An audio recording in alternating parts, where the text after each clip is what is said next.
Hello students, आज हम class 10th ICSE board का chapter number 22 Heights and distance start करेंगे। इस चैप्टर में आज हम एक्सरसाइज 22A को कंप्लीट करेंगे। एक्सरसाइज स्टार्ट करने से पहले कुछ पॉइंट हम क्लियर कर लेते हैं, जैसे हाइट क्या होता है, डिस्टेंस क्या है।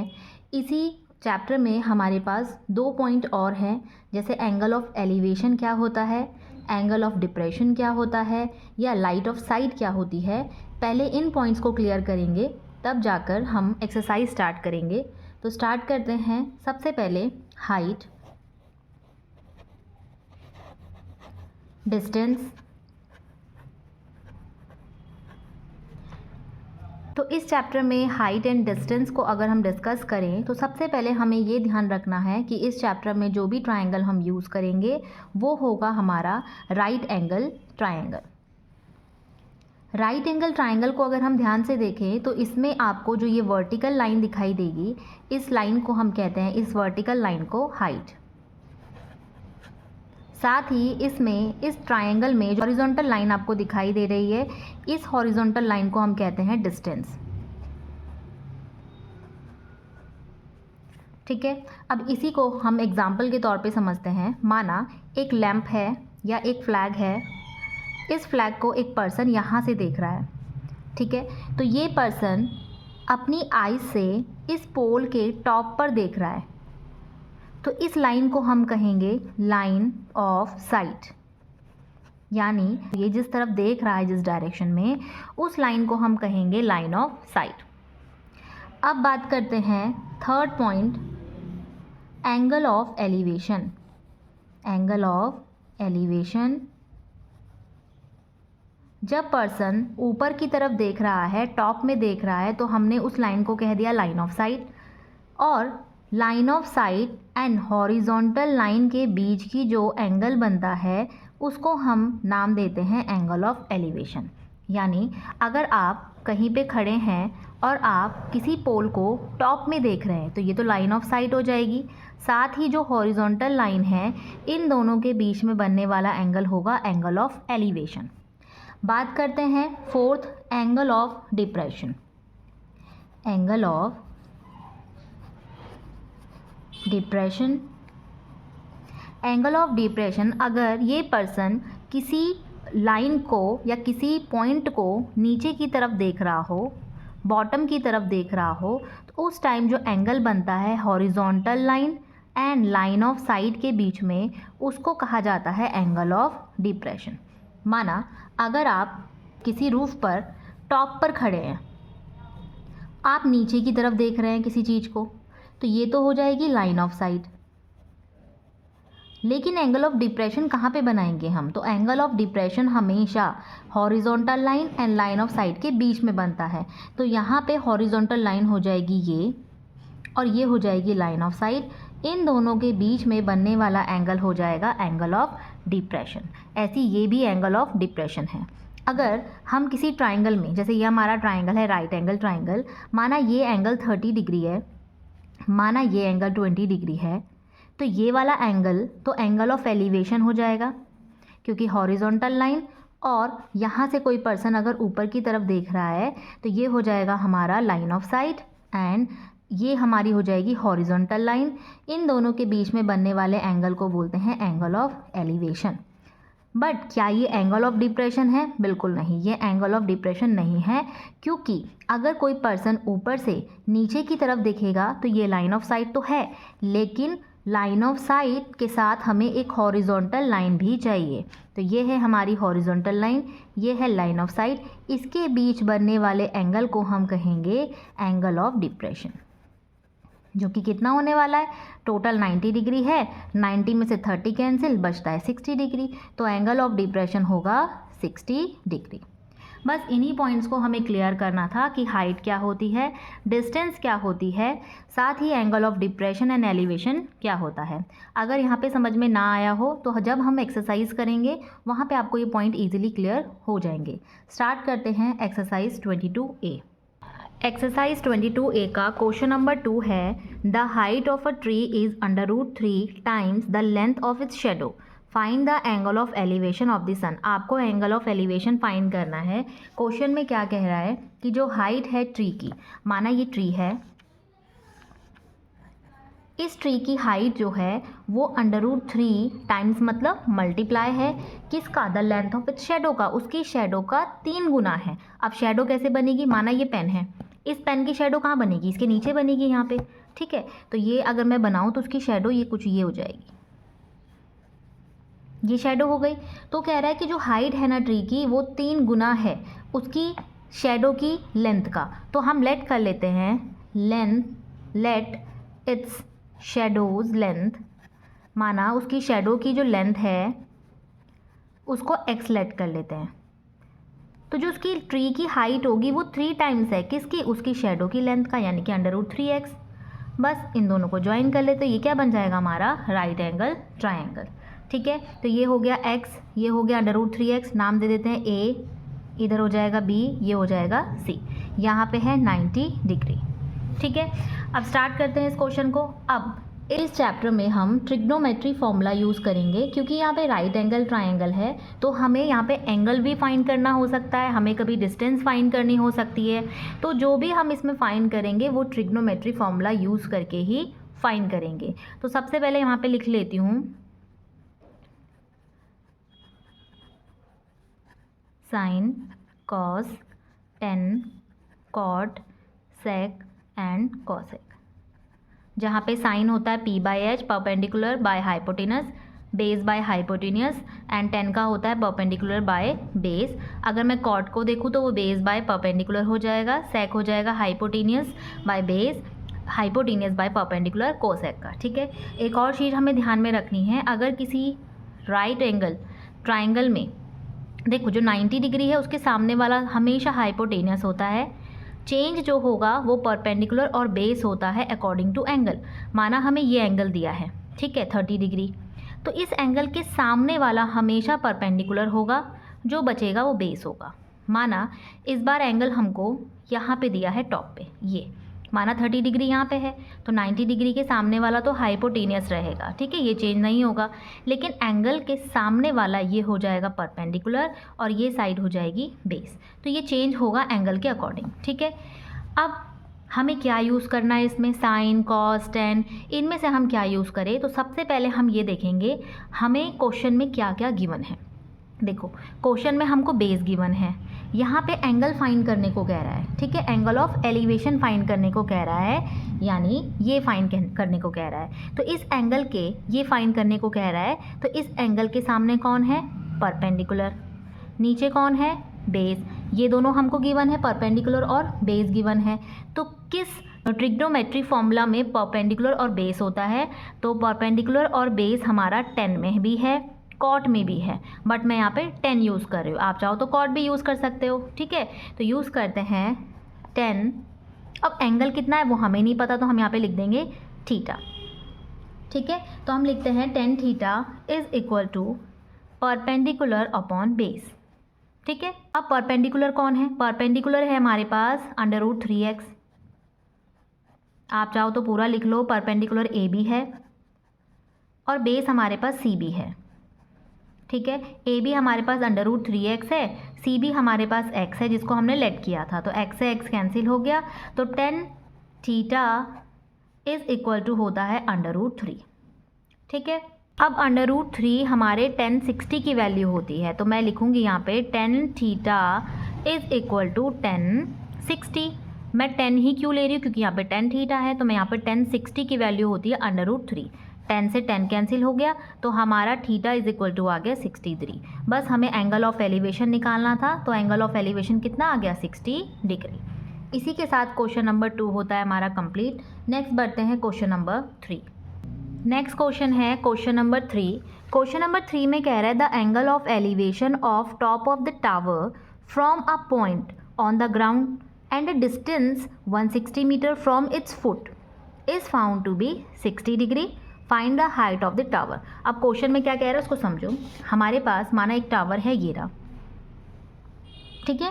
क्वेश्चन में कह रहा है the angle of elevation of top of the tower, top of the tower से from a point on the ground, ground में एक पॉइंट है जो कि इनके बीच बनने वाला एंगल ऑफ एलिवेशन 60 डिग्री है।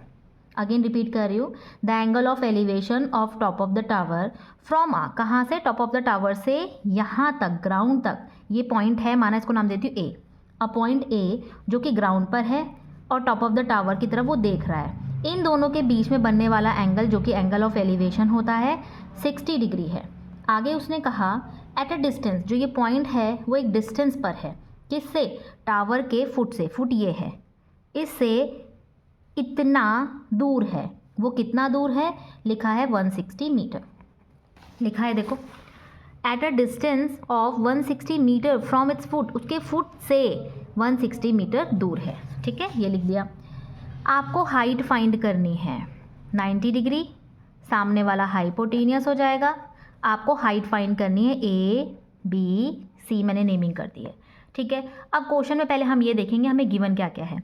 ये गिवन है, ये फाइंड करना है, तो हम क्या यूज़ करने वाले हैं, 60 डिग्री के सामने वाले को कहेंगे परपेंडिकुलर, ये हो जाएगा बेस।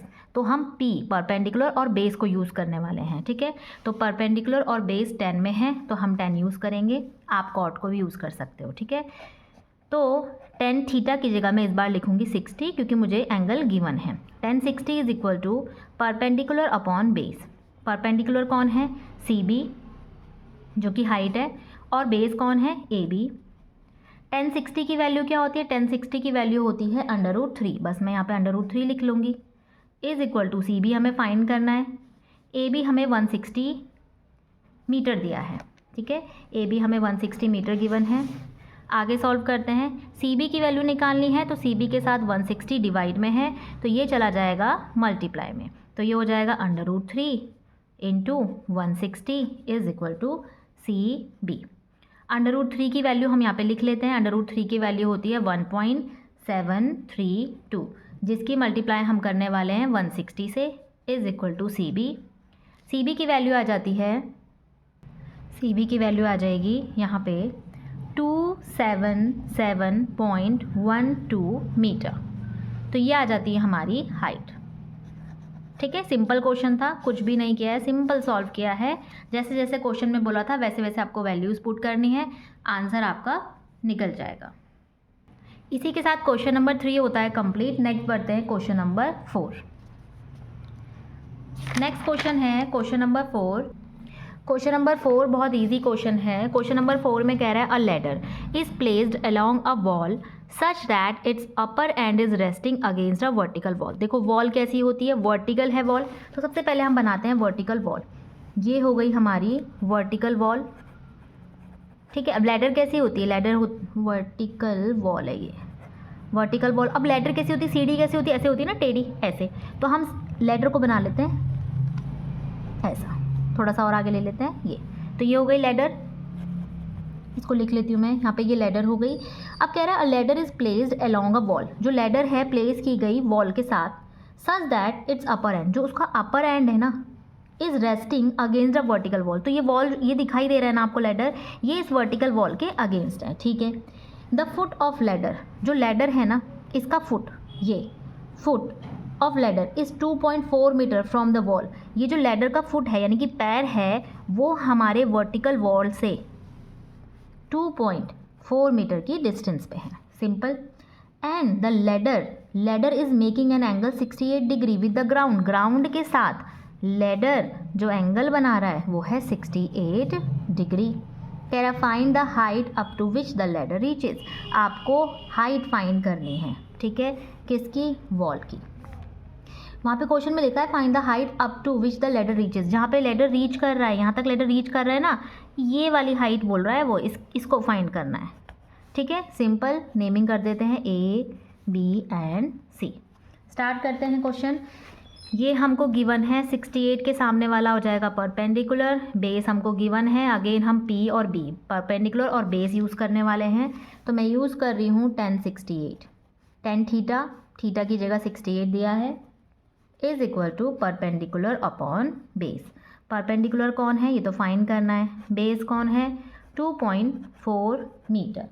अब tan 68 की वैल्यू होती है 2.4751। ठीक है, is equal to P upon 2.4 metre. देख लेते हैं पहले 1068 की वैल्यू। तो 1068 की वैल्यू बुक में ही है, ये है हमारा 10, ठीक है। 68 ढूंढ लेते हैं पहले, तो कहाँ पे है, तो 1068 है हमारा, ये है 1068, ठीक है। तो 1068 देखो 10 है, ये 68 यहाँ पे है, तो 1068 की वैल्यू है 2.4751। बस इसी वैल्यू को मैं यहाँ पे पुट कर रही हूँ, 2.4751। परपेंडिकुलर फाइंड करना है, तो परपेंडिकुलर के साथ 2.4 डिवाइड में है, ये चला जाएगा मल्टीप्लाई में, तो ये हो जाएगा 2.4751 की मल्टीप्लाई करनी है 2.4 मीटर से, इज इक्वल टू परपेंडिकुलर, ठीक है। इन दोनों की मल्टीप्लाई करेंगे तो आंसर आएगा हमारा 5.9424 मीटर। जब आप इसकी मल्टीप्लाई करेंगे तो ये हमारा आंसर आ रहा है वर्टिकल वॉल का, या आप इसको सी भी लिख लो, सी भी लिख लेते हैं, ठीक है। ये आ गई हमारी वैल्यू। आपको इसको 2 डिजिट तक लाना हो तो आप 2 डिजिट तक ले आओ, 5.94 मीटर, इतना भी करोगे तब भी ठीक है। तो ये आ जाता है हमारा रिक्वायर्ड आंसर, ठीक है। इसी के साथ क्वेश्चन नंबर 4 होता है हमारा कंप्लीट। नेक्स्ट बढ़ते हैं क्वेश्चन नंबर 5। क्वेश्चन नंबर 5 में कह रहा है, क्वेश्चन नंबर 5 कह रहा है 2 person are standing on the opposite side of tower. अब माना टावर है यहाँ पे, ये हो गया टावर, 2 पर्सन खड़े हैं इस टावर के ऑपोजिट साइड में। तो माना 1 पर्सन यहाँ पे हो गया और सेकंड पर्सन यहाँ पे हो गया, ठीक है। इसको नेमिंग कर देते हैं हम A, इसको नेमिंग कर लेते हैं हम B और इसको नेमिंग कर लेते हैं C। तो ये टावर है, ठीक है। इस टावर के ऑपोजिट साइड में 2 पर्सन खड़े हैं, ठीक हो गया। आगे कह रहा है they observe the angle of elevation of top of the tower. Top of the tower से जो एंगल ऑफ एलिवेशन बन के आ रहा है, फर्स्ट है 30 डिग्री यानी A के साथ, और C के साथ 38 डिग्री बना लेते हैं, ठीक है। ये तो हो गया ग्राउंड। यहाँ से क्योंकि ये ऊपर की तरफ माना देख रहा है तो ये एंगल ऑफ एलिवेशन हो गया। ये वाला है, फर्स्ट कह रहा है 30 डिग्री है, सेकंड वाला यहाँ से बना लेते हैं, यहाँ पे लिख लेते हैं C। ये वाला बना रहा है हमारा 38 डिग्री, ठीक है। इतना हो गया। आगे क्या कह रहा है, आगे कह रहा है find the distance between them. इन दोनों के बीच की डिस्टेंस फाइंड करो, ठीक है। If the height of tower is 50 meter, जो टावर की हाइट है ना वो गिवन है आपको 50 मीटर। इट मीन्स आपको ये डिस्टेंस और ये डिस्टेंस पूरी फाइंड करनी है, ठीक है। सिंपल था, टावर था, उसके अपोजिट साइड में 2 पर्सन्स खड़े थे, एंगल ऑफ एलिवेशन आपको गिवन है। तो फाइंड करते हैं, सबसे पहले हम इस ट्राइंगल को ले रहे हैं ABD, ठीक है। तो लिखते हैं इन ट्राइंगल ABD। पहले मैं इस ट्राइंगल को ले रही हूँ, ठीक है। ये 90 डिग्री है, इसके सामने वाला हाइपोटेनियस हो गया। 30 डिग्री के सामने वाला कौन हो जाएगा, ये परपेंडिकुलर। और हमें क्या फाइंड करना है, बेस फाइंड करना है। तो मुझे हाइपोटेनस की कोई रिक्वायरमेंट है नहीं, मुझे ये गिवन है और ये फाइंड करना है, तो मैं परपेंडिकुलर और बेस लूँगी। फॉर्मूला किसका लगाएंगे, 10 का। तो 10 30 degree is equal to perpendicular upon base. Perpendicular कौन है, DB, बेस कौन है, AB। 10 30 की वैल्यू कितनी हो जाएगी, 1/√3। परपेंडिकुलर कितना है, 50 मीटर। AB हमें फाइंड करना है, ठीक है। आगे कर लेते हैं यहाँ पे। तो लास्ट हमारे पास बचा है 1/√3 is equal to 50 metre divided by AB।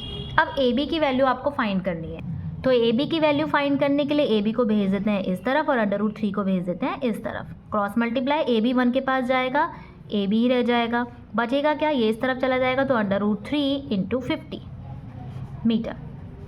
AB की वैल्यू निकालनी है, तो √3 की वैल्यू कितनी हो जाएगी, ये हो जाएगी 1.732 × 50। आप चाहे उसको ऐसे लिख लो, ठीक है, मीटर। सॉल्व कर लेते हैं इसको, तो AB की वैल्यू आ जाएगी हमारे पास 86.6 मीटर, ठीक है। तो ये आ जाता है हमारा बेस AB की वैल्यू। अब इसी में हमें ये टावर था जो कि D था, यहाँ पे B है और यहाँ पे C है। यहाँ पे एक पर्सन था जिसका 38 डिग्री का एंगल ऑफ एलिवेशन बन रहा था। ये हाइट 50 मीटर है। मैंने इसको प्लॉट किया यहाँ पे, ये वाला, ठीक है। तो इसको यहाँ पे लिख दिया हमने। 90 डिग्री के सामने वाला हाइपोटेनियस, 38 के सामने वाला परपेंडिकुलर और बेस। हमें ये फाइंड करना है, ये गिवन है, तो हम क्या लेंगे, perpendicular upon base. Again formula लगाएंगे, 10 38 degree is equal to perpendicular upon base. 10 38 is equal to perpendicular है 50 मीटर, बेस हमें BC फाइंड करना है। BC की वैल्यू निकालने के लिए पहले तो मुझे 10 38 पता होना चाहिए। तो 10 38 की वैल्यू है हमारे पास 0.7813 is equal to 50 metre upon BC। अब BC की वैल्यू निकालनी है तो इसको भेज देते हैं ऊपर और इसको भेज देते हैं नीचे। तो BC is equal to 50 metre divided by 0.7813। देखो ये डिवाइड में था BC, तो ये चला जाएगा ऊपर यहाँ पे, ये चला जाएगा इसके नीचे, ठीक है, सिंपल। अगर ऐसे समझ में नहीं आ रहा तो BC की वैल्यू को इधर भेज दे, तो ये हो जाएगा BC into 0.7813 is equal to 50 metre. अब BC की वैल्यू निकालनी है तो इन दोनों के बीच में मल्टीप्लाई का साइन है, तो ये कहाँ चला जाएगा, डिवाइड में। बस मैंने ऐसे ही लिखा है, ठीक है। सॉल्व करते हैं इसको। सॉल्व करेंगे तो डिवाइड करके जो ये वैल्यू आएगी BC की, ये हो जाएगी 63.9959, कुछ ये वैल्यू आ रही है इसमें। तो हम क्या करेंगे, राउंड ऑफ कर लेते हैं इसको, तो ये हो जाएगा 64 मीटर। कैसे, देखो पॉइंट के बाद क्या है, 9 है, ये क्या करेगा, एक वैल्यू इसको दे देगा। हमने पहले भी डिस्कस किया है कि अगर कोई डिजिट 5 या 5 से ज़्यादा होती है तो वो एक नंबर अपने बगल वाले को शिफ्ट कर देता है। तो इसने इसको शिफ्ट कर दिया, 3 पे 1 ऐड करेंगे तो ये हो जाएगा 64। अब क्वेश्चन में बोला गया था कि आपको बेस, इन दोनों के बीच की डिस्टेंस फाइंड करनी है, यानी हम क्या करेंगे, AB और BC को ऐड कर देंगे। बस आ गया हमारा आंसर। तो हम ऐड कर लेते हैं AB प्लस BC को। AB की वैल्यू हमारे पास कितनी आई थी, 86.6 मीटर प्लस 64 मीटर। अगर आपको राउंड ऑफ नहीं निकालना है तो आप इसको 63.9959 को साथ ही 86.6 को ऐड कर दो, ठीक है। आपकी वैल्यू जो आएगी वो आ जाएगी 150.5959 समथिंग आ रही है। तो बस आप इसको इतनी वैल्यू भी लिख सकते हो, ठीक है, या इसको इस तरफ शिफ्ट कर दो तो ये 6 हो जाएगा। तो इन दोनों को ऐड करेंगे तो ये वैल्यू आ जाएगी 150.6 मीटर। चाहे आप ऐसे कर लो, चाहे आप इसको सॉल्व कर लो। 150 पॉइंट, यह पूरा सॉल्व किया, राउंड ऑफ करा तो यहाँ पे 6 हो जाएगा, तो ये हो जाएगा 150.6, ठीक है। तो इसी के साथ क्वेश्चन नंबर 5 होता है हमारा कंप्लीट। नेक्स्ट बढ़ते हैं क्वेश्चन नंबर 6। क्वेश्चन नंबर 6 है, क्वेश्चन नंबर 6 में कह रहा है अ बॉय 1.6 मीटर टॉल, एक बॉय है जो 1.6 मीटर टॉल है, is 20 metre away from a tower, जो टावर से 20 मीटर अवे यानी कि दूर है। ऑब्जर्व कर रहा है the angle of elevation of the top of the tower is 45 degree and 60 degree. Find the height of the tower in each case. दोनों केस में आपको हाइट फाइंड करनी है। पहले क्वेश्चन को समझेंगे। क्वेश्चन में कह रहा है कि एक बॉय है, ठीक है, इस बॉय की जो हाइट है वो 1.6 मीटर है, ठीक है, इस 20 metre away from a tower. अब माना टावर ये है, ठीक है, अब माना ये हमारा ग्राउंड हो गया। तो ये जो बॉय है ये इस टावर से 20 मीटर दूर है, ठीक है, यानी कि टावर से इस बॉय के बीच की डिस्टेंस 20 मीटर है।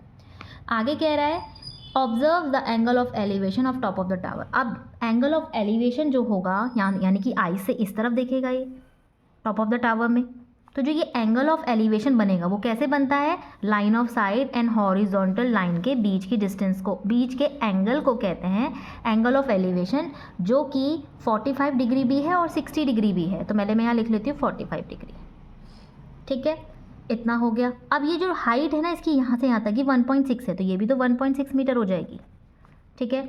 तो हमने क्या किया, एक बॉय था जो 1.6 मीटर टॉल था, उसने जब टावर की तरफ देख रहा है तो वो एंगल बन रहा है 45 डिग्री। तो एंगल ऑफ एलिवेशन कैसे बनता है, line of side and horizontal line के बीच, ठीक है, ये हमने लिख लिया है। आगे क्या कह रहा है, आपको हाइट फाइंड करनी है, किसकी, इस टावर की। तो इतनी तो मुझे मिल चुकी है, मुझे ये फाइंड करना है यहाँ से यहाँ तक। तो देखो ये 90 डिग्री है, ठीक है, 45 डिग्री के सामने वाला कौन हो जाएगा, परपेंडिकुलर, और मुझे बेस पता है, वो कैसे, देखो यहाँ से इस बॉय से इस टावर के बीच की डिस्टेंस 20 मीटर है, तो यहाँ से यहाँ तक भी तो 20 मीटर होगी, ये मुझे पता है। तो मैं यूज़ करूँगी परपेंडिकुलर और बेस को, एंगल यूज़ करूँगी 45 डिग्री, तो 10 45 डिग्री फर्स्ट केस है is equal to perpendicular upon base. ठीक है, तो 10 45 की वैल्यू हो जाएगी हमारे पास 1। परपेंडिकुलर तो हमें फाइंड करना है, या आप नाम भी दे सकते हो यहाँ पे ए बी सी, नेमिंग भी कर सकते हो। ठीक है, परपेंडिकुलर है ए बी, बेस कौन है, बेस है हमारे पास ए बी सी, यहाँ पे नेमिंग कर देते हैं डी और ये दे देते हैं ई, तो डी बी डी। ये ज़रूरी नहीं है, आपको अपने अकॉर्डिंग कर सकते हो, डायरेक्ट भी रख सकते हो परपेंडिकुलर और बेस की वैल्यू को। ठीक है, तो 1 ए बी कितना है ये तो फाइंड करना है, बी डी कितना है 20 मीटर। ए बी की वैल्यू निकालने के लिए 20 मीटर डिवाइड में है तो ये चला जाएगा मल्टीप्लाई में, तो 20 1 जा 20 मीटर ए बी की वैल्यू आ गई। क्वेश्चन में उसने क्या कहा, क्वेश्चन में कहा कि 45 डिग्री के एंगल जब बना रहा होगा आपको टावर की हाइट फाइंड करनी है। तो यहाँ से ए बी से बी तक, ए से बी तक की हाइट आ गई 20 मीटर। ठीक है, साथ ही बी से सी की हाइट आपको पता है 1.6 मीटर। तो मैं लिखूँगी जो टावर की हाइट है वो किस किस से मिलके बन रही है, टावर की हाइट मिलके बन रही है एक तो ए बी से प्लस बी सी से। ए बी कितना है हमारे पास 20 मीटर और बी सी कितना है 1.6 मीटर। दोनों को ऐड कर लेते हैं, 20 + 1 21.6 मीटर। तो ये आ जाती है फर्स्ट क्वेश्चन का आंसर। ठीक है, नेक्स्ट देखते हैं। इसी क्वेश्चन में उसने कहा एंगल ऑफ एलिवेशन अब 60 डिग्री कर लो। तो एंगल ऑफ एलिवेशन 60 डिग्री कर लिया। जब एंगल ऑफ एलिवेशन 60 डिग्री है, बेस आपको 20 मीटर दिया है, तो अब आपको इस टावर की हाइट को फाइंड करना है। तो 1.6 मीटर तो ये रहने ही वाला है BC, आप ए बी फाइंड कर लो। मैं यहाँ पे इस फिगर को बना लेती हूँ सेकंड क्वेश्चन में भी। देखो ये था टावर, ये एक बॉय है जिसकी हाइट 1.6 मीटर है, टॉल है। यहाँ पे ये बेस था, यहाँ से ये लाइन ऑफ साइट थी, ये हॉरिजॉन्टल लाइन है, ये एंगल बनेगा 60 डिग्री का। तो यहाँ से यहाँ तक 1.6 ही रहने वाला है, 1.6 मीटर। नेमिंग कर लेते हैं, सेम ही कर लेते हैं, ए बी सी, यहाँ पे डी और ये ई।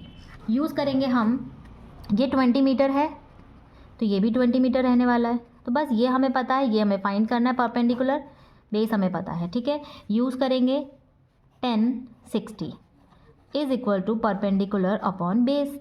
परपेंडिकुलर कौन है ए बी, बेस कौन है डी बी। 1060, अब 1060 की वैल्यू क्या होती है √3। ए बी हमें फाइंड करना है, डी बी 20 मीटर है। ए बी की वैल्यू निकालने के लिए 20 मीटर डिवाइड में है तो ये चला जाएगा मल्टीप्लाई में, तो ये हो जाएगा 20 √3 is equal to metre A B. अब 20 की जगह 20 लिखेंगे, √3 की वैल्यू रख देंगे यहाँ पे 1.732 is equal to A B metre. ठीक है, इन दोनों को सॉल्व करेंगे तो ये वैल्यू आ जाएगी, ए बी की वैल्यू यहाँ पे सॉल्व कर लेती हूँ। A B is equal to 34.64 metre. ठीक है, ये आ जाती है 34.64 मीटर। उसने कहा है टावर की हाइट फाइंड करनी है। देखो यहाँ तक मुझे पता चल चुका है, ये मुझे ऑलरेडी पता था, दोनों को ऐड कर लेंगे। तो जो हमारी टावर की हाइट है वो मिलके बनी है A B plus B C से। अभी ए बी निकल के आया है 34.64 मीटर, बी सी निकल के आया था जो ऑलरेडी गिवन था हमें 1.6। ठीक है, दोनों को सॉल्व करते हैं तो ये हो जाएगा 36.24 मीटर। बस इसी के साथ हमारा क्वेश्चन नंबर 6 होता है कंप्लीट। ठीक है, सिंपल क्वेश्चन था। नेक्स्ट बढ़ते हैं क्वेश्चन नंबर 7। क्वेश्चन नंबर 7 में कह रहा है the upper part of a tree broken over by the wind make an angle 45 degree with the ground and the distance from the root to the point where the top of the tree touches the ground is 15 meter. What was the height of the tree before it was broken? देखो question को पहले समझो बोल क्या रहा है। जो upper part है ना ट्री का वो टूट गया है, ठीक है, और वो एंगल बना रहा है 45 डिग्री का ग्राउंड के साथ। पहले इतना समझेंगे क्या कह रहा है। देखो माना कोई ट्री है, ये ट्री था, ठीक है। अब ये ट्री ना ऊपर से टूटा है, माना ये ट्री है और ये इसकी रूट है, ठीक है। ये ट्री यहाँ से माना टूट गया और टूटने के बाद ना ये नीचे गिर गया है, तो ये ऐसे गिर गया नीचे, ये माना ऐसे गिर गया नीचे, ठीक है। तो अब ये रहा ही नहीं, ये टूट के नीचे गिर गया है। क्वेश्चन में कह रहा है वो कि तो जो अपर पार्ट है ट्री का वो ग्राउंड के साथ एंगल बना रहा है 45 डिग्री का। क्वेश्चन में लिखा है जो अपर पार्ट है ना ट्री का वो ग्राउंड के साथ 45 डिग्री का एंगल बना रहा है जब वो टूट गया। तो जब वो टूटा तो नीचे टच हो गया ग्राउंड में, उस टाइम जो अपर पार्ट है ट्री का और ग्राउंड है उन दोनों के बीच में 45 डिग्री का एंगल बना। आगे कह रहा है distance from the root to the point where the top of tree touches the ground. क्या कह रहा है, जो डिस्टेंस है ना वो 15 मीटर है। तो रूट से ट्री के टॉप जहाँ ट्री टच कर रहा है ग्राउंड में उन दोनों के बीच की डिस्टेंस 15 मीटर है। क्वेश्चन में फिर से समझ लेते हैं, लिख रहा है distance from the root to the point where the top of the tree touches the ground. जहाँ पे ट्री का टॉप टच कर रहा है ग्राउंड पे, जहाँ पे ट्री का टॉप टच कर रहा है ग्राउंड पे, वहाँ से रूट के बीच की डिस्टेंस 15 मीटर है। ये कह रहा है आपको हाइट फाइंड करनी है। हाइट फाइंड करनी है बिफोर इट वॉज ब्रोकन, जब वो टूटा ही नहीं था। तो जब वो टूटा नहीं तो वो कितना है, ये है यहाँ तक। देखो आपको एक तो ये फाइंड करना है, साथ में आपको ये वाला फाइंड करना जो कि टूट के नीचे गिर चुका है ये, यानी आपको ये भी फाइंड करना है और ये भी फाइंड करना है। तो ये कैसे फाइंड कर सकते हैं हम, तो सबसे पहले देखो हमें एंगल तो गिवन है, तो एंगल के सामने वाला परपेंडिकुलर हो जाएगा, बेस हमें गिवन है। इन दोनों की हेल्प से हमें हाइट मिल सकती है, वो भी कितनी हाइट, यहाँ से यहाँ तक की। ठीक है, यूज़ करते हैं पहले, लिखते हैं 10 45 degree is equal to perpendicular upon base use कर रहे हैं हम। तो परपेंडिकुलर कितना है, नेमिंग कर लेते हैं A B and C, C B by A B. ठीक है, अब 1045 की वैल्यू कितनी हो जाएगी इसमें, तो 1045 की वैल्यू होती है 1। सी बी हमें फाइंड करना है, ए बी हमें 15 दिया है तो ये 15 मीटर, ये इस तरफ चला जाएगा तो ये हो जाएगा 15 मीटर। ये वैल्यू आई है सी बी की। अब सी बी कौन है, ये है सी बी। ठीक है, मैं फिर से एक बार और बना देती हूँ इसको। माना ये था, ठीक है, ये है, ये माना प्लांट की रूट है, ये प्लांट है, ये टूट करके माना इतना पार्ट इसका टूट करके नीचे गिर गया है, तो वो ये पार्ट है, ये वाला।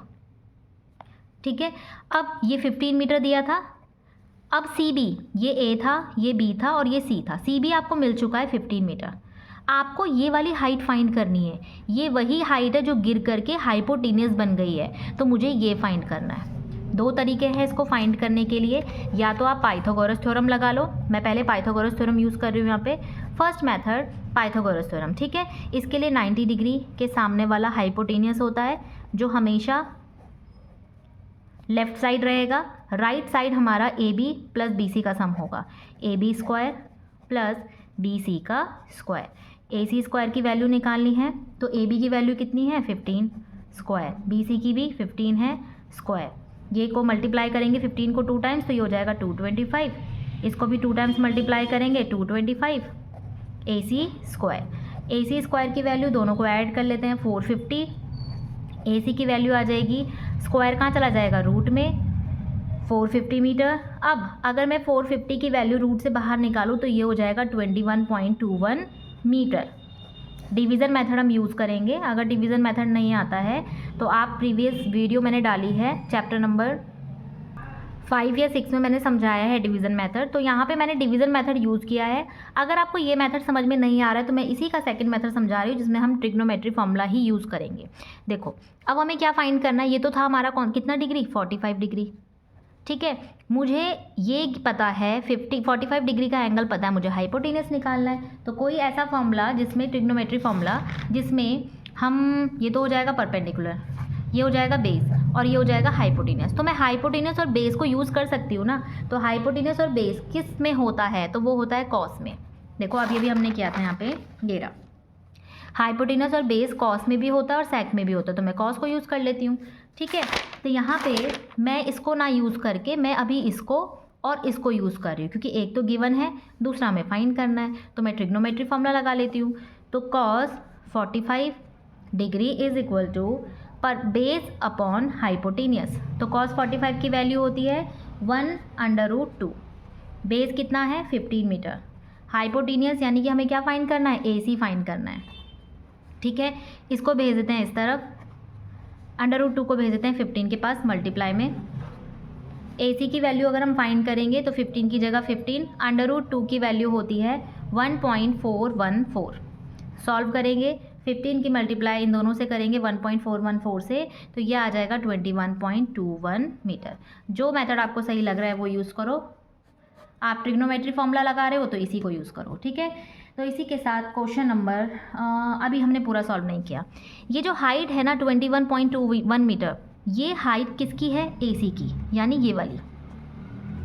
अगर मैं इसी टूटे हुए प्लांट को इस तरह से बना दूँ, ट्री को ऐसे, माना ये है टूटा हुआ प्लांट, जैसे ये हो गया, इसको मैं ऊपर की तरफ ला रही हूँ ये, तो इतनी हाइट जो है यहाँ से यहाँ तक, ये है 21.21 मीटर। साथ ही नीचे वाली हाइट भी तो हमने अभी निकाली थी 15 मीटर। क्वेश्चन में क्या बोला है? क्वेश्चन में बोला है आपको हाइट निकालनी है। कब निकालनी है? बिफोर इट वॉज ब्रोकन, टूटने से पहले वाली, यानी ये और ये दोनों को ऐड कर लेते हैं। तो हम क्या करेंगे? 21.21 मीटर प्लस 15 मीटर दोनों को ऐड करेंगे, ये आ जाएगा 36.21 मीटर, ठीक है। इसी के साथ क्वेश्चन नंबर 7 होता है हमारा कंप्लीट। आगे बढ़ते हैं क्वेश्चन नंबर 8। नेक्स्ट क्वेश्चन है क्वेश्चन नंबर 8। क्वेश्चन नंबर 8 में कह रहा है the angle of elevation of top of an unfinished tower from a point at a distance of 80 metre from its base is 30 degree. How much higher must the tower be raised so that its angle of elevation at the same point may be 60 degree? तो कहना क्या चाह रहा है question में, एक unfinished tower है, माना हमारे पास एक टावर ये हो गया, ठीक है। ये बेस ले लेते हैं हम नीचे। अब ये नेमिंग कर लेते हैं AB एंड यहाँ तक मैं नेमिंग कर लेती हूँ C और यहाँ पे D लिख लेती हूँ, ठीक है। अभी ये अनफिनिश्ड टावर है, तो अगर एंगल ऑफ एलिवेशन 30 डिग्री है यहाँ से यहाँ तक, ठीक है। कह रहा है कि how much higher must the tower be raised, कितना हम टावर को बढ़ाएं कि जो एंगल ऑफ एलिवेशन है इसी पॉइंट से 60 डिग्री बने, ये 60 डिग्री बने, ठीक है। ये कहना चाह रहा है क्वेश्चन में। फिर से रिपीट करते हैं। एक पॉइंट है A, जो बेस से यानी कि इस टावर के नीचे पॉइंट से ये 80 मीटर दूर है। फिर से रिपीट कर लेती हूँ। क्वेश्चन में कह रहा है कि the angle of elevation of the top of an unfinished tower, ये अनफिनिश्ड टावर है, ये पॉइंट ऐसा है जहाँ पे टावर फिनिश नहीं हुआ है। इस अनफिनिश्ड टावर से एक पॉइंट A है, इन दोनों के बीच जो एंगल बन रहा है 30 डिग्री बन रहा है। टावर को कितना ऊपर चढ़ाया जाए या बनाया जाए कि एंगल ऑफ एलिवेशन उसी पॉइंट से, सेम पॉइंट से 60 डिग्री बन जाए, ये कह रहा है। साथ ही इसमें डिस्टेंस भी आपको गिवन है 80 मीटर, ठीक है। इस पॉइंट से और टावर के बीच की जो डिस्टेंस है वो 80 मीटर गिवन है। सॉल्व क्या करना है? हमें सॉल्व करना है कितना उस टावर को बढ़ाया जाए, तो यहाँ से यहाँ तक की वैल्यू आपको फाइंड करनी है, ठीक है। सबसे पहले हम क्या करेंगे? इस ट्राइंगल को यूज़ करेंगे, ये वाला ट्राइंगल, ठीक है। लिखते हैं इन ट्राइंगल ABC, इस ट्राइंगल को ले रहे हैं तो हम यूज़ करेंगे, देखो बेस गिवन है 30 डिग्री के सामने वाला परपेंडिकुलर है, ये नीचे वाला बेस हो जाएगा, तो परपेंडिकुलर और बेस यूज़ करेंगे और 30 यूज़ करेंगे, यानी 1030। तो 1030 degree is equal to perpendicular upon base. Perpendicular कौन है? CB, बेस कौन है? AB। 1030 की वैल्यू कितनी हो जाएगी? 1/√3। CB कितना हो जाएगा ये हमें फाइंड करना है। AB कितना है? 80 मीटर। बस CB की वैल्यू निकालने के लिए ये डिवाइड में है, ये ऊपर चला जाएगा यहाँ पे, ठीक है। ये हो जाएगा 80/√3। क्लास 9th में हमने रैशनलाइज पढ़ा था, जहाँ पे हम क्या करते थे, जो डिनोमिनेटर में रूट में वैल्यू रहती है उसकी मल्टीप्लाई हम न्यूमरेटर में भी करते हैं और डिनोमिनेटर में भी करते हैं। सॉल्व कर लेते हैं इसको।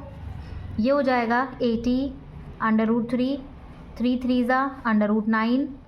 सॉल्व करेंगे 80/√3, √9 खुल के कितना आ जाएगा? 3 आ जाएगा, ठीक है। अब हम क्या कर रहे हैं? 80 की जगह 80 मल्टीप्लाई √3 की वैल्यू होती है 1.732 डिवाइडेड बाय 3। 80 की मल्टीप्लाई 1.732 से करेंगे तो ये वैल्यू आ जाएगी 138.56 डिवाइडेड बाय 3। इन दोनों की डिवाइड करेंगे तो ये आंसर आएगा 46.186 सेंटीमीटर। क्वेश्चन में हमें 80 मीटर दिया है या सेंटीमीटर, ये देख लेते हैं, मीटर है, तो ये हो जाएगा मीटर। तो ये वैल्यू जो आई है हमारी, ये तो आई है हमारी किसकी वैल्यू? CB की,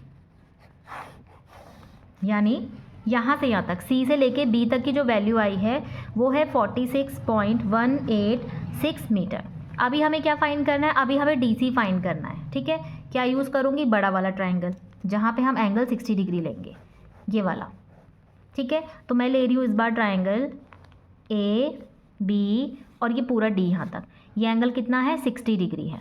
तो मैं पूरा D से लेके B तक निकाल लूँगी। उसके बाद मैं क्या करूँगी, BC को या CB को हटा दूँगी, जो बचेगा वो हमारा क्या हो जाएगा, DC हो जाएगा।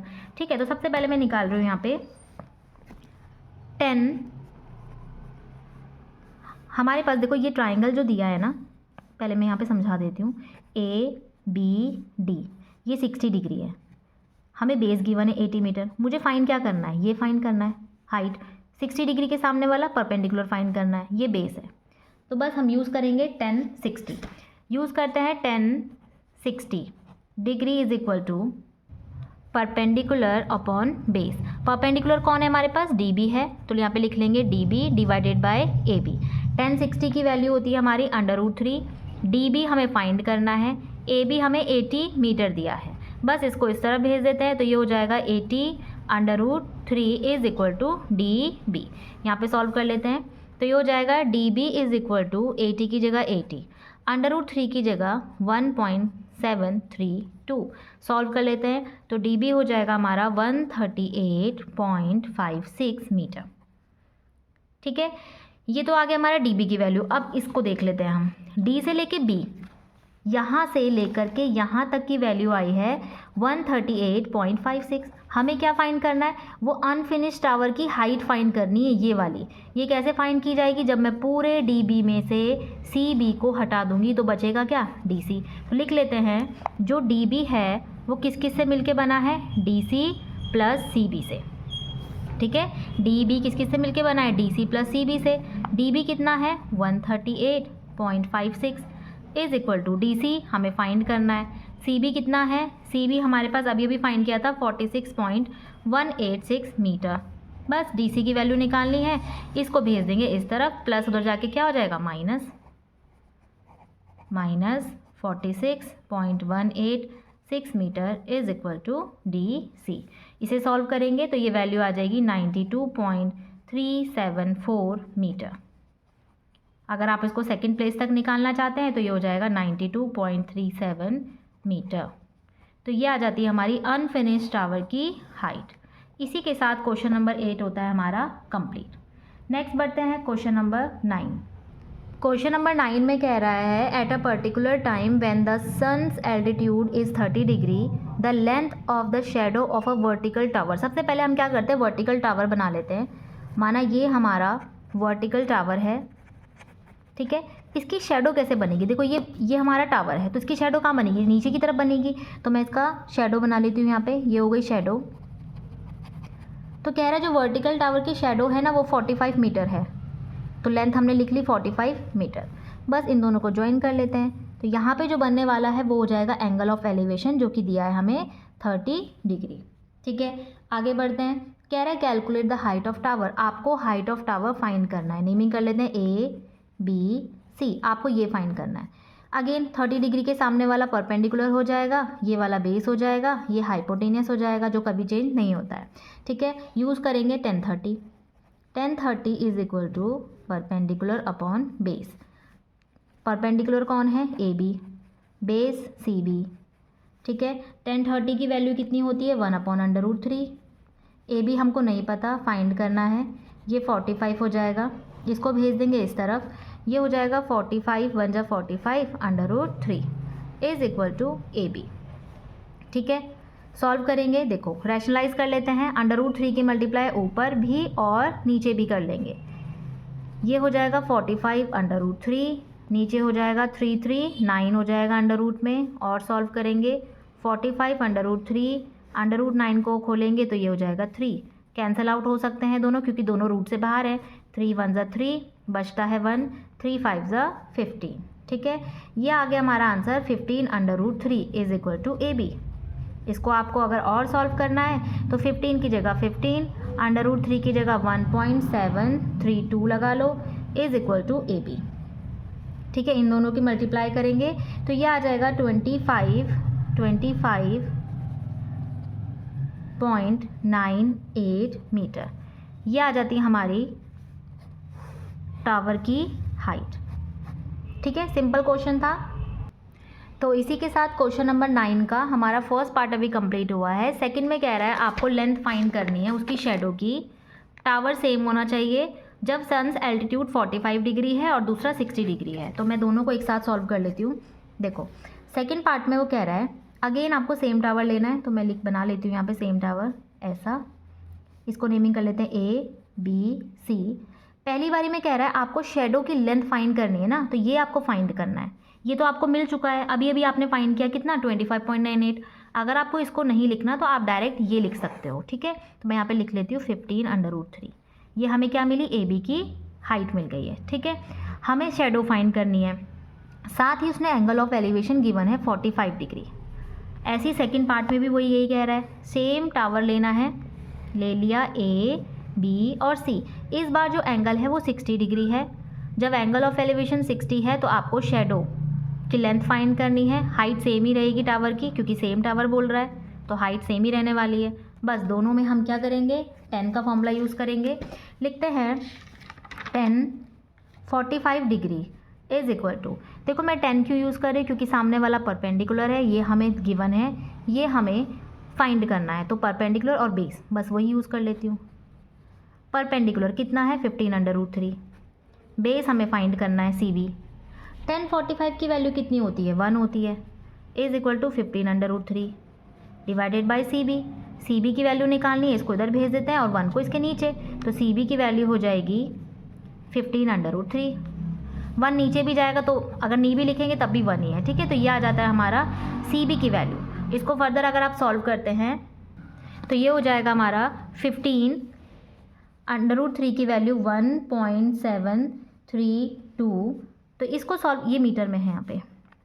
ठीक है, इसको सॉल्व करेंगे अगर आप, तो ये हो जाएगा हमारे पास 1.732 की मल्टीप्लाई 15 से करेंगे तो ये हो जाएगा 25, सेम आ जाएगा ना, 0.98 मीटर। ठीक है, तो ये आ जाता है हमारा सेकंड के फर्स्ट पार्ट का आंसर, ए का आंसर, सेकंड का ए, ये है सेकंड का बी। ठीक है, अगेन हम लिखेंगे tan 60 is equal to perpendicular upon base. tan 60 की वैल्यू √3 होती है, परपेंडिकुलर कितना है 15√3 है, बेस हमें CB फाइंड करना है। CB की वैल्यू निकालेंगे तो ये चला जाएगा ऊपर, ये चला जाएगा नीचे, तो CB is equal to 15√3 divided by √3, दोनों कैंसिल हो गए, तो CB आ जाता है हमारा 15 मीटर। बहुत सिंपल क्वेश्चन है। ठीक है, इसी के साथ हमारा क्वेश्चन नंबर 9 का सेकंड का A और B पार्ट होता है कंप्लीट। ठीक है, नेक्स्ट बढ़ते हैं क्वेश्चन नंबर 10। क्वेश्चन नंबर 10 देखते हैं। क्वेश्चन नंबर 10 में कह रहा है 2 vertical poles are on either side of a road, a 30 metre long ladder is placed between the 2 poles. When the ladder rests against one pole, it make angle 32 degree 24 minute with the pole, and when it is turned to rest against another pole, it make angle 32 degree 24 minute with the road. Calculate the width of road. Question को समझते हैं पहले क्या कह रहा है। कह रहा है 2 वर्टिकल पोल है जो रोड के दोनों साइड रखे गए हैं। तो पहले हम, ये माना रोड है, ठीक है, इसी रोड पे 2 पोल्स रखे गए हैं, तो एक रोड के दोनों ओर 2 वर्टिकल पोल रखे गए हैं। फर्स्ट पोल ये है, सेकंड पोल ये हो गया। ठीक है, आगे कह रहा है उन दोनों पोल के बीच की डिस्टेंस 30 मीटर। ओके, नहीं ये तो लैडर की है। ठीक है, ये लैडर की है, तो लैडर की जो डिस्टेंस है वो 30 मीटर लॉन्ग है, जो रखी गई है बिटवीन 2 पोल्स, 2 पोल्स के बीच में उस लैडर को रखा गया। अब लैडर कैसी होती है, थोड़ा टेढ़ी होती है ऐसे ना, तो उसको रखना है, लेकिन कैसे रखना है। When the ladder rest against one pole, अब 1 पोल के अगेंस्ट जब उस लैडर को रखा जाएगा, माना मैंने इसके अगेंस्ट रखा, ऐसा कुछ रख दिया, ये बेस बना लेते पहले तो नीचे। ठीक है, जब लैडर को ऐसा रखा गया उस टाइम जो एंगल बन रहा है वो है 32 डिग्री 24 मिनट, और ये 32 डिग्री 24 मिनट जो एंगल बन रहा है वो पोल के साथ बन रहा है। तो पोल तो ये है, ये पोल है, ये पोल है। ठीक है, तो यहाँ पे एंगल बन रहा है 32 degree 24 minute. When it is turn to rest against another pole, जब इसी लैडर को घुमा करके जब इसी लैडर को घुमा करके दूसरे पोल के साथ रखा गया, यानी इस लैडर को घुमाया तो अब इस पोल के साथ रख दिया हमने, मैं यहाँ पे इसको ज्वाइन करूँ, ठीक है, इस पोल के साथ रखा, ये है। तो जब इस लैडर को घुमाकर इस तरफ रख दिया गया, उस टाइम जो एंगल बन रहा है वो है 32 डिग्री 24 मिनट। अब यहाँ पे कंफ्यूज मत होना, पता चल रहा आप यहाँ पे बनाते हैं, नहीं, ये जो एंगल है वो रोड के साथ है। अब रोड कहाँ है, ये रही नीचे, ये रोड। अब यहाँ मत एंगल बना देना, ये एंगल यहाँ पे 90 डिग्री है। अब ये जो एंगल बनेगा, एंगल किसके साथ बनता है, एक तो लाइन ऑफ साइट एंड दूसरा हॉरिजॉन्टल के बीच में, तो यहाँ बनेगा ये एंगल, ठीक है। तो जो दूसरा एंगल बन रहा है वो यहाँ पे बनेगा, ये भी हो जाएगा 32 डिग्री 24 मिनट। तो ये जो एंगल बन रहा है ना, ये रोड के साथ बन रहा है, ठीक है। और साथ ही कंफ्यूज मत होना यहाँ पे, तो ये लाइन ऑफ साइट हो गई माना, और ये हॉरिजॉन्टल लाइन हो गई। यहाँ पे मत बना देना और यहाँ पे भी मत बना देना, क्योंकि ये पोल है, रोड के साथ बनाना है हमें, okay. Calculate the width of road, आपको यहाँ से यहाँ तक की विड्थ को फाइंड करना है। तो सबसे पहले हम क्या करेंगे, नेमिंग। मैं इसको नीचे बना लेती हूँ फिर से, ये मैंने समझाने के लिए बनाया था। तो ये ठीक है, ये हो जाएगा 32 डिग्री 24 मिनट, ये वाला एंगल है 32 डिग्री 24 मिनट। नेमिंग कर लेते हैं A, B, C, D and E।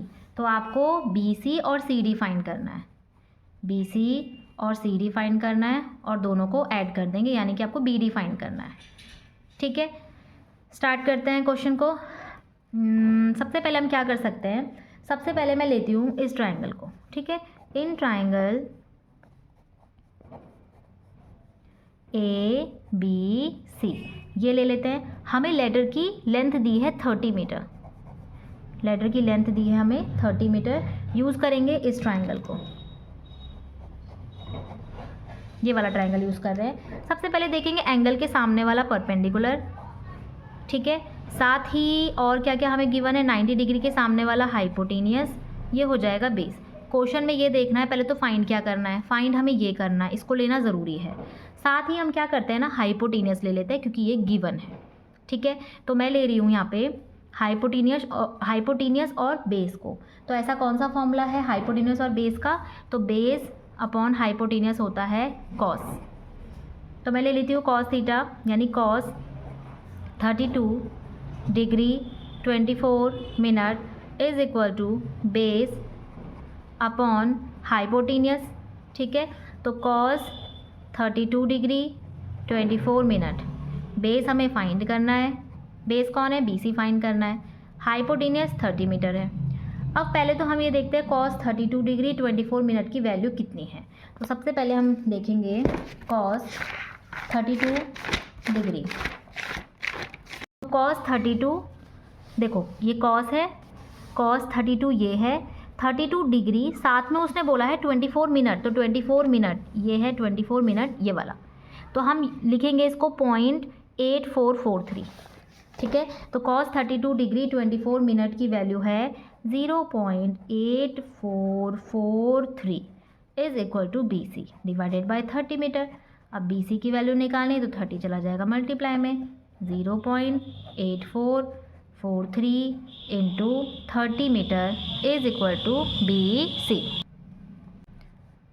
ठीक है। सॉल्व कर लेते हैं इसको, इन दोनों की मल्टीप्लाई करेंगे तो आंसर आएगा 25.329 मीटर।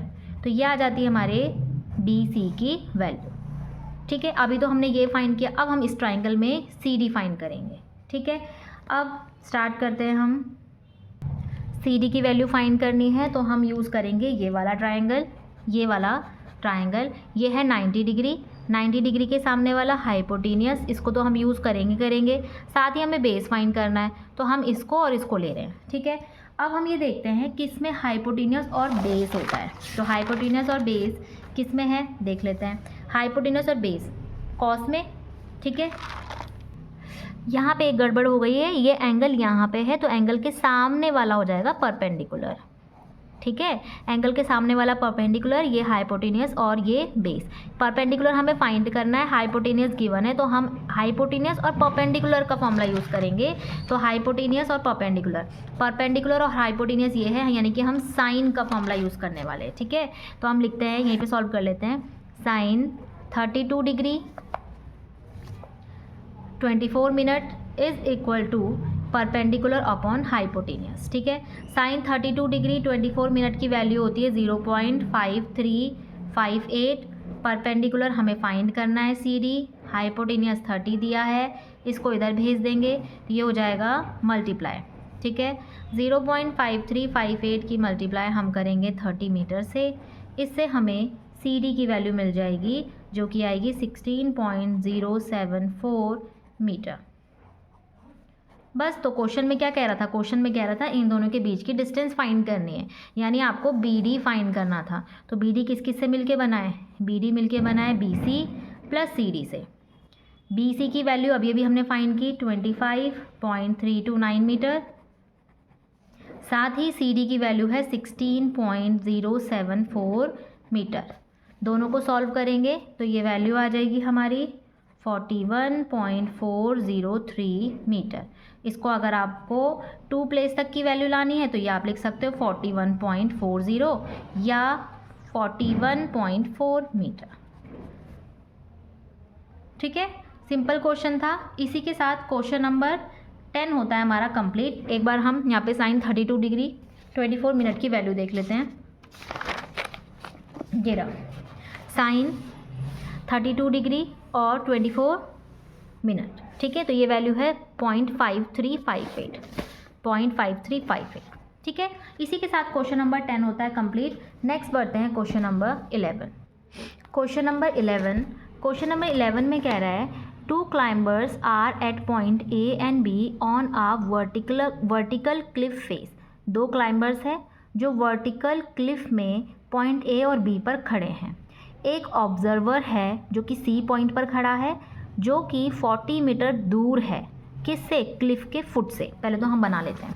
माना हमारे पास एक वर्टिकल क्लिफ है, यानी कि खड़ी चट्टान है, वर्टिकल क्लिफ।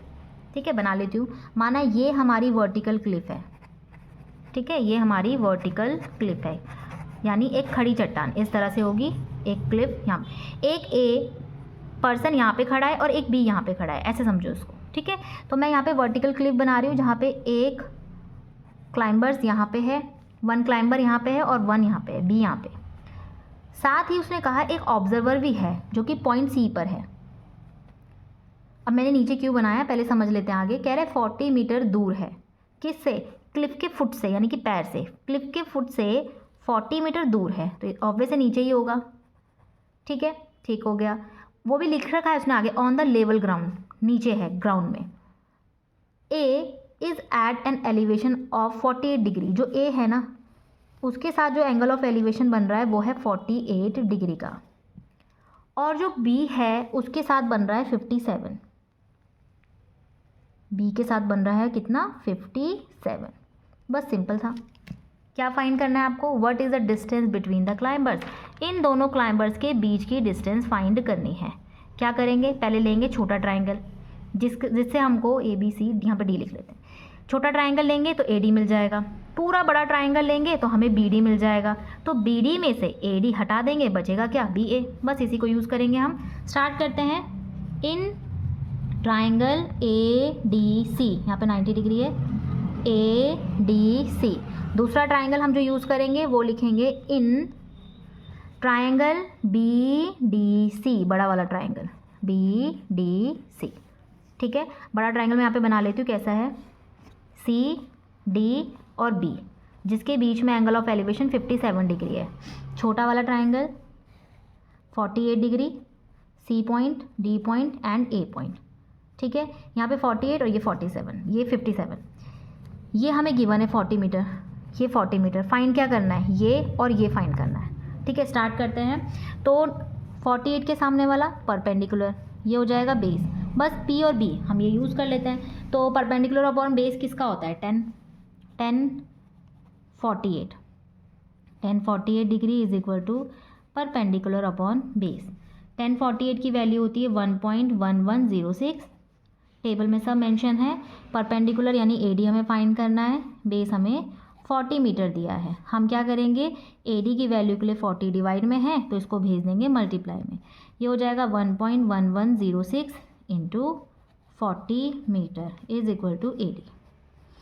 इन दोनों की मल्टीप्लाई करेंगे 1.1106 की 40 से, तो ये आ जाएगा 44.424 मीटर। ठीक है, सिंपल सॉल्व करना, पॉइंट सबसे लास्ट में लगाया करो। माना इन दोनों को मल्टीप्लाई कर रहे हो आप, 06 की मल्टीप्लाई 40 से करने की ज़रूरत भी नहीं है, पहले 4 से कर लो, कोई भी आंसर आएगा बाद में 0 लगा देना। ठीक है, अब आपको पॉइंट की बात की, माना आपका इन दोनों को मल्टीप्लाई करके, अगर आप 40 से भी कर रहे हो तो लो 40 से कर लो। माना इस पूरे को सॉल्व करके आपके पास आंसर आता है 4444240, माना ये आंसर आ रहा है। ठीक है, तो बस आंसर निकाल लो, पॉइंट बाद में लगाओ। अगर पॉइंट वाले वैल्यूज़ में आपको मल्टीप्लाई करने में प्रॉब्लम होती है तो पॉइंट बाद में लगाया करो, पहले मल्टीप्लाई कर लो। तो मैंने मल्टीप्लाई करके वैल्यू निकाल ली, पॉइंट के बाद कितनी डिजिट है 4, बस लास्ट से काउंटिंग स्टार्ट करो 1 2 3 4, यहाँ पे आ गया आंसर बस। ठीक है, स्टार्ट करते हैं। ये तो हो गया हमारा एडी की वैल्यू। अब इसे यूज़ करते हैं। 1057 is equal to perpendicular upon base. 1057 की वैल्यू कितनी हो जाएगी, 1057 की वैल्यू होती है 1.5399 इज इक्वल टू परपेंडिकुलर कौन है, बी डी, बेस कौन है 40। अगेन इसकी मल्टीप्लाई इसके साथ 1.5399 की मल्टीप्लाई करेंगे 40 मीटर से। ठीक है, दोनों की मल्टीप्लाई कर दो, पॉइंट बाद में लगाना। ठीक है, सब इसको सॉल्व करोगे तो ये आ जाएगा 61.596 metre is equal to B D. माना पॉइंट के बाद 5 पॉइंट होते, माना पॉइंट के बाद 5 डिजिट होती, माना एक और डिजिट होती, आप काउंटिंग करोगे 1 2 3 4 5, यहाँ पॉइंट लगा दोगे। ठीक है, तो ये आ जाती है बी डी की वैल्यू। क्वेश्चन में क्या कहा था, क्वेश्चन में कह रहा था आपको डिस्टेंस फाइंड करनी है क्लाइंबर्स के बीच की। ये डिस्टेंस बी से लेके डी तक, ये तो आया हमारे पास बी डी 61.596 मीटर आया है। ए से लेके बी ये आया है हमारे पास 44.424। क्या करेंगे, बड़े वाले से छोटे वाले को माइनस कर देंगे बस। तो पहले देख लेते हैं बी डी किस किस से मिलके बना है। तो बी डी मिलके बना है B A plus A D से। बी डी कितना है, बी डी निकाला 61.596 मीटर। क्या हमें बी ए पता है, नहीं, ये तो फाइंड करना है। ए डी 44.424 मीटर, बस इसकी वैल्यू निकालने के लिए प्लस उधर जाके क्या हो जाएगा माइनस, तो 61.596 meter minus 44.424 meter is equal to B A. ठीक है, दोनों को सॉल्व करेंगे तो ये आ जाएगा 17.172 मीटर।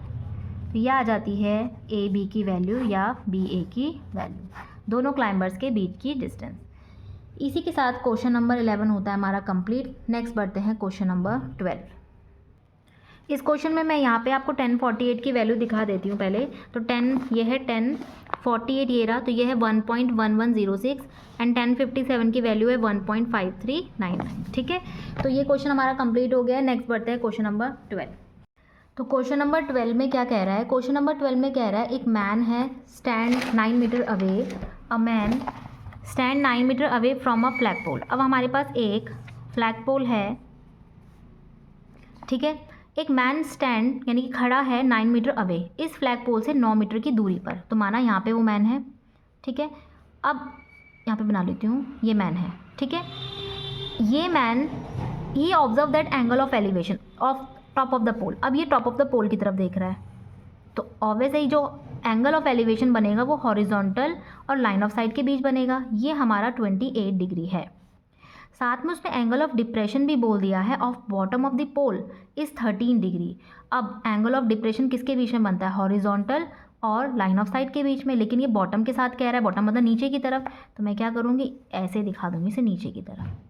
तो पोल को थोड़ा सा लंबा और कर देते हैं फिर हम, यानी इस पर्सन की कोई हाइट होगी, ठीक है। जब ये ऊपर की तरफ देख रहा है तो 28 डिग्री बन रहा है, और जब ये नीचे की तरफ देख रहा है तो 13 डिग्री बन रहा है, जो कि हमारा क्या है, एंगल ऑफ डिप्रेशन है, ये एंगल ऑफ एलिवेशन है, ठीक है। तो हमारा जो फ्लैग है वो इतना बड़ा है यहाँ तक, ओके। आगे इसने क्या कहा, आपको हाइट निकालनी है, इस पूरे की हाइट फाइंड करनी है पोल की। ठीक है, नेमिंग कर लेते हैं हम इसको। नेमिंग करेंगे यहाँ पे लिख लेते हैं। अच्छा, ये अगर यहाँ से इतनी डिस्टेंस जो है ना, ये भी गिवन है हमें, 9 मीटर गिवन थी ना, तो यहाँ पे लिख लेते हैं 9 मीटर। ठीक है, अब इसका ग्राउंड लेवल भी बना लेते हैं, नीचे इसकी हाइट बना लेते हैं यहाँ तक। तो ये 9 मीटर है तो ये भी 9 मीटर होगी। ठीक है, सॉल्व करते हैं इसको। नेमिंग कर लेते हैं A B C D और यहाँ पे E। मैंने क्या किया, एक मैन है, ऊपर की तरफ देख रहा है तो 28, नीचे की तरफ देख रहा है तो 13 डिग्री, तो मैंने इसकी हाइट बना ली, बेस बना लिया इसका नीचे की तरफ। ठीक है, सॉल्व करते हैं। सबसे पहले लेते हैं इन ट्राइंगल, कौन सा वाला ले रहे हैं हम, सबसे पहले लेते हैं DCE। ठीक है, इसके सामने वाला परपेंडिकुलर जो कि हमें फाइंड करना है, बेस हमें गिवन है, यूज़ करेंगे 1028 डिग्री। हम ये हाइपोटेनस नहीं ले रहे हैं क्योंकि हमें बेस गिवन है, एंगल के सामने वाला परपेंडिकुलर होता है, इसको हमें फाइंड करना है, ये हमें गिवन है, बस इन्हीं दोनों को यूज़ करेंगे, परपेंडिकुलर अपॉन बेस। 1028 की वैल्यू होती है 0.5317, लास्ट में वैल्यू दिखा दूंगी मैं आपको। परपेंडिकुलर हमें फाइंड करना है यानी कि DC, बेस है 9 मीटर, सिंपल इसकी मल्टीप्लाई इसके साथ, तो 0.5317 की मल्टीप्लाई हम करेंगे 9 मीटर से, तो ये वैल्यू आ जाएगी 4.7853 metre is equal to DC। ठीक है, हमें क्या करना है, इस फ्लैग पोल की पूरी हाइट फाइंड करनी है। अभी हमें यहाँ तक मिल गया है, अब मैं इसको फाइंड करूँगी। देखो ये 90 है ना, तो ये भी तो 90 होगा, तो 90 के सामने वाला हाइपोटेनियस हो जाएगा, ये 13 डिग्री के सामने वाला कौन हो जाएगा, परपेंडिकुलर, और मुझे बेस पता ही है। देखो ये ट्राइंगल ले रहे हैं, ये वाला ये 13 डिग्री है, इसके सामने वाला परपेंडिकुलर, बेस हमें गिवन है 9 मीटर, बस इसी को यूज़ कर रहे हैं हम, तो परपेंडिकुलर और बेस यूज़ कर रहे हैं। तो इन ट्राइंगल कौन सा वाला, ECB या BCE को ले रहे हैं। Again 1013 degree is equal to perpendicular upon base. 1013 की वैल्यू होती है 0.2309, सारा टेबल में मेंशन है आपको। परपेंडिकुलर कौन है हमारा, CB, बेस कौन है हमारा, बेस है 9 मीटर, बस इसको इस तरह भेज देते हैं, 0.2309 की मल्टीप्लाई करेंगे 9 मीटर से इज इक्वल टू CB, दोनों की मल्टीप्लाई करते हैं तो ये वैल्यू आ जाएगी 2.0781 मीटर। ठीक है, ये आ गई हमारी CB की वैल्यू। बस दोनों वैल्यूज़ को क्या कर देंगे, ऐड कर लेंगे, क्योंकि फ्लैग पोल किस किस से मिलके बना है, DB से, तो DB इक्वल है DC प्लस CB के। DC है 4.7853 मीटर, CB है 2.0781 मीटर। दोनों को सॉल्व करते हैं, ये आ जाएगा 6.8634 मीटर। अगर आप इसको 2 प्लेस तक निकालना चाहते हैं तो ये हो जाएगा 6.86 मीटर। बस ये आ जाती है हमारी DB की वैल्यू। ठीक है, इसी के साथ क्वेश्चन नंबर 12 होता है हमारा कंप्लीट। नेक्स्ट बढ़ते हैं क्वेश्चन नंबर 13। क्वेश्चन नंबर 13 में कह रहा है from the top of a cliff 92 metre high. एक क्लिफ है जो कि 92 मीटर हाई है, यानी कि उसकी हाइट 92 मीटर गिवन है। तो टॉप से जो एंगल ऑफ डिप्रेशन बन रहा है वो 20 डिग्री है। अब देखो, अगर मैं इसको पूरा बना लेती हूँ पहले, तो ये माना क्लिफ है, टॉप से एंगल ऑफ डिप्रेशन आपको दिखाना है, तो एंगल ऑफ डिप्रेशन किसके बीच बनता है, line of site and horizontal line के बीच, यानी ये हमारा कितना है 20 डिग्री। अगर ये 20 है तो एंगल ऑफ एलिवेशन भी कितना हो जाएगा 20 डिग्री। नेमिंग कर लेते हैं A B C। फाइंड क्या करना है आपको, डिस्टेंस फाइंड करनी है from the foot of the Cliff. अच्छा ठीक है, आपको यहाँ से और यहाँ के बीच की डिस्टेंस फाइंड करनी है। ठीक है, क्वेश्चन में कह रहा है calculate to the nearest metre, आपको नियरेस्ट मीटर में वैल्यू फाइंड करनी है, सेंटीमीटर तक नहीं ले जाना है। The distance of boy from foot of the cliff, cliff से इनके बीच की डिस्टेंस फाइंड करनी है आपको। ठीक है, अगेन ये क्या हो जाएगा, परपेंडिकुलर, हाइट बता देती हूँ, ये परपेंडिकुलर है, बेस आपको फाइंड करना है। हम यूज़ करेंगे 1020 is equal to perpendicular upon base. 1020 की वैल्यू 0.3640, परपेंडिकुलर कितना दिया है 92 मीटर, और बेस हमें फाइंड करना है, ठीक है। बेस की वैल्यू निकालने के लिए ये चला जाएगा 0.3640 into base is equal to 92 metre. Base find करने के लिए 0.3640 मल्टीप्लाई में है तो ये चला जाएगा डिवाइड में, ठीक है। इसको सॉल्व करेंगे, पॉइंट हटाया, 4 ज़ीरोज़ ऊपर बढ़ा देंगे, नीचे बचता है 3640, 0 से 0 कैंसिल। सॉल्व कर लेते हैं 2 से, 2 1 ज़ा 2, 2 8 ज़ा 16, 2 2 ज़ा 4, 2 4 ज़ा 8, 2 6 ज़ा 12, 1 2 3 ज़ीरोज़, 4 6 000, 1 8 2, 2 9 ज़ा 18, 2 1 ज़ा 2, 2 2 ज़ा 4, 2 3 ज़ा 6, 3 ज़ीरोज़, ये बचा 2 3 000 डिवाइडेड बाय 91। आप इस पूरे को डिवाइड करते हैं अगर, आपकी वैल्यू आ जाएगी 252.747 मीटर। अगर आप इसको राउंड ऑफ करना चाहते हैं तो 2 के बाद के डिजिट 5 से ज़्यादा है तो हम इसको लिख सकते हैं 253 मीटर, ठीक है। इसी के साथ ये हमने राउंड ऑफ क्यों किया, क्योंकि क्वेश्चन में नियरेस्ट मीटर बोल रहा है ना, वो सिर्फ हमें मीटर तक ले जाना है। तो पॉइंट से पहले क्या है, मीटर है, पॉइंट के बाद क्या है, सेंटीमीटर है, हमें सिर्फ ये वैल्यू लिखनी थी। तो हमने ये देखा कि 2 के बाद की डिजिट जो है ना वो ग्रेटर है 5 से, इसलिए एक नंबर इसको शिफ्ट कर दिया। अगर ये ऐसे होता,